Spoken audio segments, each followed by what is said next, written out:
let's talk about the beaches, beach access, and parking for people on Hilton Head Island.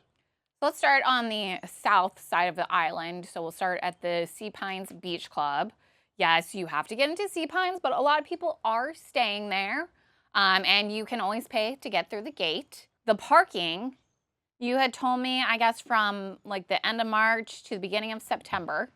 From March 23rd to September 2nd, the first 50 spots are open to guests, and then the remaining 108 spots are for Sea Pines residents or resort residents. And then there's also at Lot 8, which I guess is at the Circle by Fraser's, there is a parking lot you can park in, and there's a shuttle that runs to and from the parking lot from 9 a.m. to 5 p.m. in that same March 22nd to September 2nd window. Which that's extremely helpful, because it's like I thought that only people that lived in Sea Pines, so Sea Pines residents, could park there, was my understanding. It was like you had to have the parking pass and stuff, like your license plate. So that's really good to know. And if you haven't been there, it's really neat. They have a couple little like beach shops and restaurants. There's Coast that's there that you eat basically on the beach, and they have a little to-go bar too, and they have upstairs is the Ocean Lounge, which is a little bit more fine dining, but gorgeous for a date night. And then they have like a little market too that you can easily get a hot dog or something at. And a lot of times during the summer, they have live music, a guy playing live music outside. Kids are dancing everywhere, and it's just great beach access. But if you're someone thinking about coming and staying at Sea Pines, renting an Airbnb or a VRBO, what most people do is they will ride their bikes. They will take a beach wagon, attached to the back of the bike, ride their bikes up. There's a million bike parking spots. Or if you're staying somewhere in Sea Pines, often it's like less than half a mile walk. So you can also walk up there and have beach access and access to these restaurants. So if you are staying in Sea Pines, renting one of the many, many vacation spots there, you really don't need to drive to it. If you're just coming for the day and you want to get through the gate and you're looking for that parking, that might be where you would use some of the parking spots and things like that. And then we'll move over to Coligny Beach, which the parking for that is a little bit further away from the beach. It's basically in between the beach and Low Country Celebration Park. But there is a lot of parking for sure. And they're making even more too, like where Enchiladas and the old wing place, apparently they're turning those into beach parking also. And it is free parking. And there is a little drop-off section right at the beginning of the beach area. And then the beach access itself is pretty cool. It's really fun to sit out there. Bathrooms, like a lot of bathrooms there. They have little swings you can sit out on, or little Adirondack chairs. They really have redone that entire area in the last 2 years or so. The whole Coligny walk is really nice and new. They've got swings and benches and bathrooms. And then the Tiki Hut, which is next to it, has also been completely redone. So that whole area is a super nice walk up to the beach. And something that's super unique about the Coligny Beach entrance is they have a little splash pad for kids. So when the weather is warmer, in the winter it's not on, but in the summer there's like tons of water coming out of the ground, and kids are just kind of running around. And so it's a little alternative to a pool per se if you're tired of the beach. Well, and if you're a guest and you're driving in and you're dropping people off and they have to wait for you, it's not like there's nothing there for them to do while then you take the car, go find parking and walk up. They can wait for you, they can sit down, they can play in the fountains. Like, there's stuff to do right there. So it is really cool. And there is a free little trolley, with air quotes, because it's more of a large golf cart. And you really just have to see, there's a number on the front of it. I've tried searching it, and just the Breeze comes up, which the Breeze bus just have stops, where one of them is at Coligny Beach Plaza.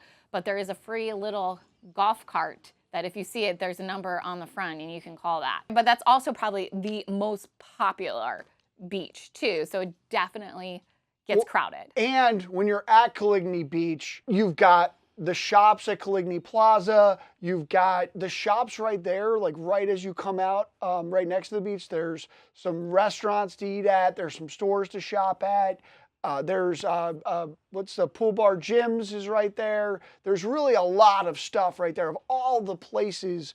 Sea Pines Beach Club and Coligny Plaza have the most stuff kind of right there around them for you to eat, go do, really has that beach boardwalk kind of vibe. Yeah, for sure. Definitely other stuff going on besides just the beach, which most of the other beaches, it's kind of just the beach. So we'll move just up the street from Coligny is Adler Beach, which the parking is a little interesting because it is in a church parking lot.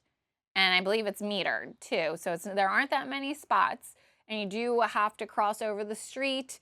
And there's like a little boardwalk path that goes to the beach. And it is where Loggerhead's Beach Bar is too. And there are no bathrooms besides at Loggerhead's, but there aren't officially beach kind of bathrooms, or there might be a little spray thing for your feet, the water spray for your feet there. I don't remember that exactly. What else you got? Moving up to about mid-island, we'll start with Burkes Beach, which there's a lot of parking there because it's right at Chaplin Park. So there's huge fields, playground, tennis courts, and basketball court, and pickleball. We saw people playing that there too. It is, again, a little further away from the beach, although there is a beach drop-off spot, and they have a little path to walk to the beach. Going up just a little bit more, you have Driessen Beach, which has a lot of parking, but it is metered parking. So Burkes Beach was free parking. Driessen is metered. And Dresden has a playground right there. Driessen Beach does have a bit of a boardwalk that you have to take.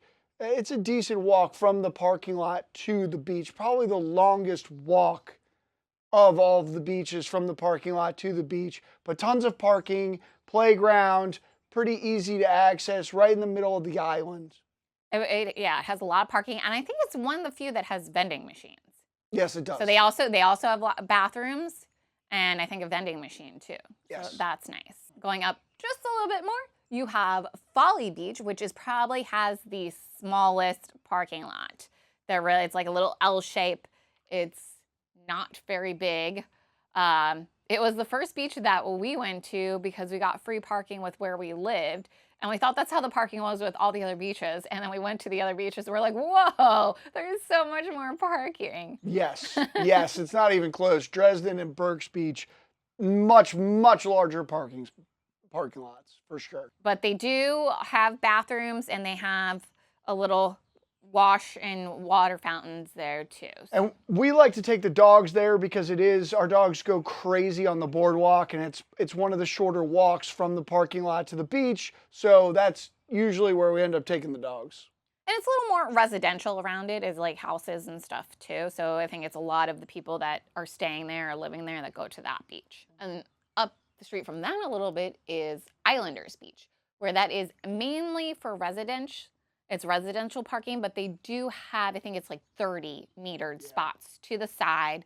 That also has a playground area and it is probably less crowded also. And lastly, the most northern is Fish Hall Beach, which that is free parking, lots of parking, bathrooms. The beach itself is a little more, I'd say, wilderness-y. It's definitely different. It's definitely different for sure. It's more like wilderness. Like there's a little shells. There's shells, there's grass. It can be a little more buggy.